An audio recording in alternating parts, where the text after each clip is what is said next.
Sehatry ny fampianarana kosa mpianatra avy teo anivon'ny lisea Andrianampoinimerina Sabotsy Namehana efatra mianadahy nahazo ny mention assez-bien tamin'ny fanadinana bakalorea farany teo no notolorana vatsim-pianarana mandritra ny 2 taona eo anivon'ny sekoly ambony GSI ny talata lasa teo no nanatanterahana ny lanonam-panolorana.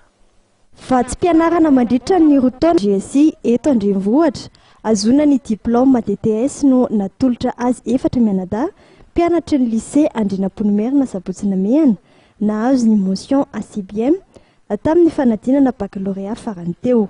Ny fikambanana gasy sangany avaradrano na ny GSIA Tarin'Andriamatoa Andrianampoinimerina no sady filompanorina ny sekoly ambony GSI no nanolotra izany vatsim-pianarana izany talata teo. Afaka misafidy amin'ireo sampana efatra misy ao amin'ny GSI izy efatra mianadahy ireto. Misy ny multimédia communication ahafahanareo zany mety ho lasa mpanao gazety nareo, mety ho lasa mpiserasera na miaina manjery na koa manao an'ireny agence publicitaire reny. Dia ankoatran'izay misy ny informatique de gestion mety ho lasa programmeur nareo hiasa amin'ny banque amin'ireny organisme iresa-pirenena lehibe ireny, hikirakira ny informatique, anao ny maintenance réseau, mety koa lasa tena analyste programmeur mihitsy.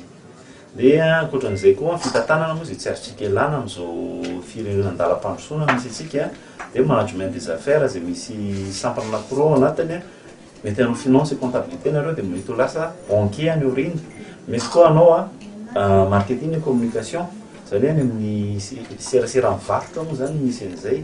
Dia farany misy ny génie management de BTP ho any amin'ny asa vaventy, manao gestion de projet, manao appel d'offre, dia tena mahafetateraka koa ny teknika amin'ny asa vaventy sy ny fanaovan-dalana.